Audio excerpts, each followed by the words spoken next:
Hey guys, how are you? I'm super excited because we are going to start diving deep into the major arcana cards, looking at the secret symbolism within the cards, and that's going to include numerology, astrology, the correspondence to the zodiac signs or the planets, as well as the upright meanings and the reversed meanings. So today we're going over the Fool card, and I am going to go over 3 different versions, including the Rider-Waite version of this card. And by the end of this video, you're going to know a whole lot about this card and really know it very deeply. And if you're new to my channel, I just want to introduce myself. My name is Valentine Lister, and yeah, hello. All right, the Fool card. So I have 3 versions here for you to just give you examples of what they might look like. So in the middle, we have the Rider-Waite tarot version of the card, which is the most popular version. This is not the oldest tarot deck. It was published in 1909 by publishers Rider and Waite.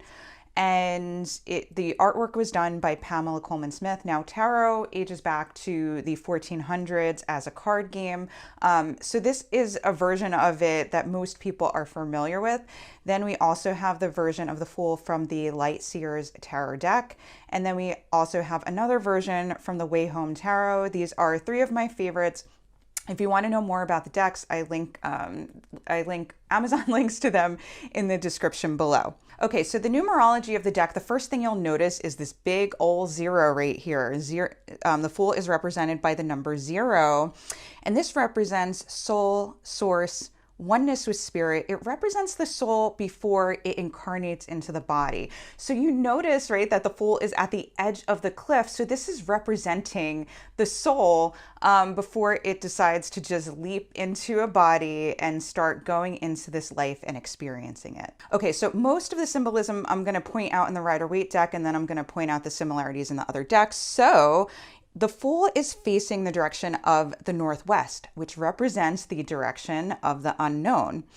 The sun is rising in this right corner, and that represents the spiritual sun, which never descends. So it's like the soul. The wand over the shoulder, it represents the will.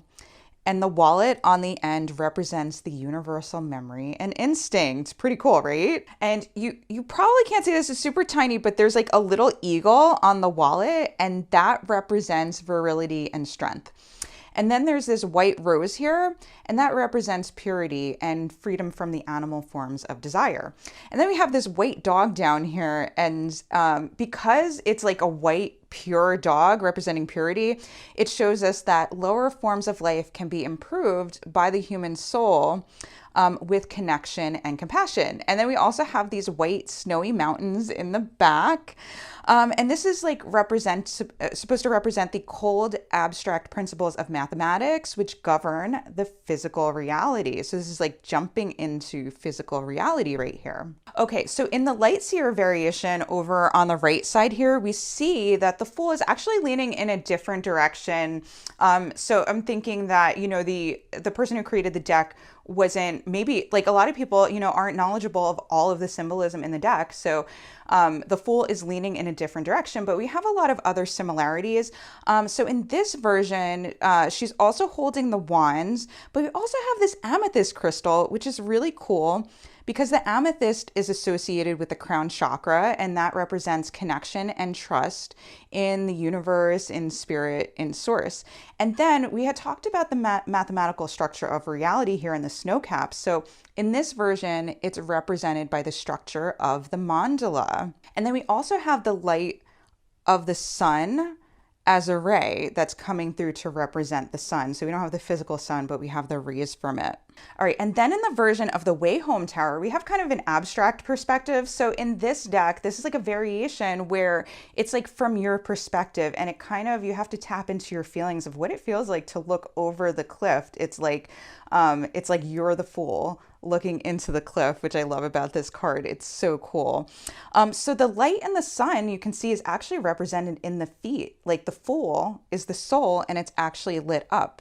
And then we have these green leaves here, which represent virility, will, and instinct. And we have, you can see the cold, harsh reality and the mathematics of the black and white worlds and the gray here. And then we have color here, which is kind of like pulling you in. All right, so the next thing that's really important when reading tarot is to know the meaning of the colors in the cards. That can tell you some things. So we have yellows here, mostly here. We have a little bit in this card, and that represents creativity, optimism, and enthusiasm. I mentioned the white before. We have white here in a couple of areas, not as much in this card. But in this card, we definitely do, which represents purity and innocence. It's like the purity and innocence of the soul. The next color we have is like red here, like a little bit of red, and mostly in the Rider-Waite Tarot, that represents desire, passion, vitality, and courage. We have a little bit of orange tones here, which represent warmth, energy, drive, and confidence. And then we do have a lot of blue, especially in these cards, maybe a little bit in the rainbow, not so much in this one, which represents purity, serenity, mental clarity, and compassion. Then we have a little bit of brown, which is the grounding, permanence, and practicality. And then we have this, mostly in this card, we have a little bit of purple representing wisdom, spirituality, and power. A little known fact that you probably don't know is that colors were actually something represented if you've ever seen stained glass windows in a church or a temple or anywhere. They actually used color to give an example of like the emotions or the feeling of the story represented in the glass. Okay, next we're moving on to the astrological correspondence. So the Fool is not connected to a certain zodiac sign or planet. It just represents spirit, source in general, and the whole element of air. Okay, and to help me remember the cards, I like to give them little nicknames. So the nickname I gave it to this one is How Bad Could It Be? Because this is the part of the journey, of the soul's journey, and part of the big life events where you just jump and you leap into the unknown without thinking about the consequences of what you're doing. And so this is part of the story of the major arcana, and I actually put all of the major arcana in a story, in a video already. So if you haven't catch that video,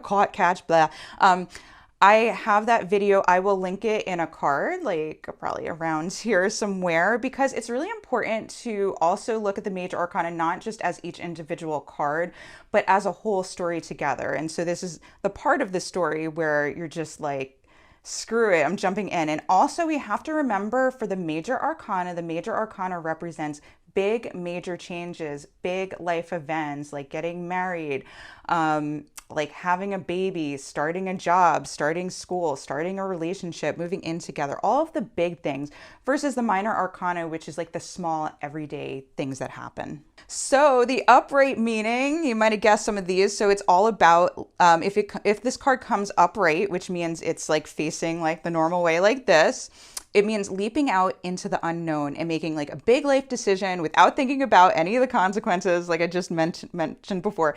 It's innocence, living life to the fullest. So actually, I did give some examples, but I'll reiterate. Some examples are like, I have like little stories here. So in my notes, okay, so getting married in Vegas to someone you just met, you're just like, let's just do it. I just know, right? Deciding to have a baby in the heat of the moment, like while you're making love or for the first time. Buying a house because you just fell in love with it and you just know this is it.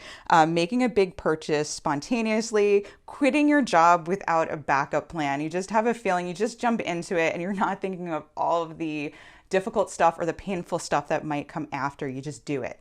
Okay, and then we have the reversed meanings. So if you're new to reversals, like reverse cards are going to come out this way.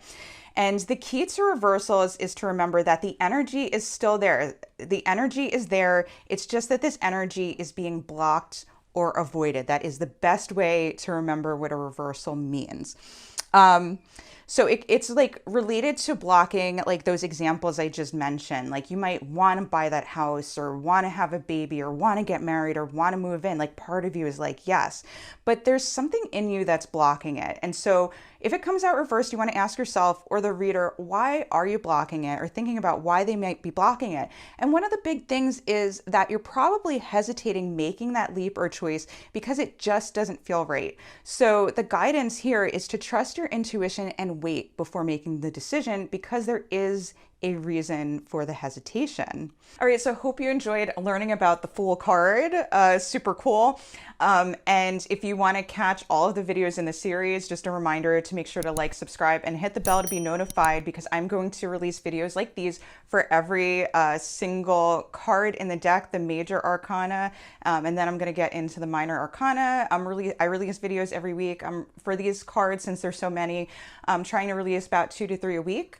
So like I said, just make sure to like and subscribe and hit the bell to actually get notified. If you're watching this video like way into the future after I've done this series, I'm gonna link a playlist for the major arcana on the end screen, as well as other videos from the major arcana. All right, love you guys so much. Take care, bye.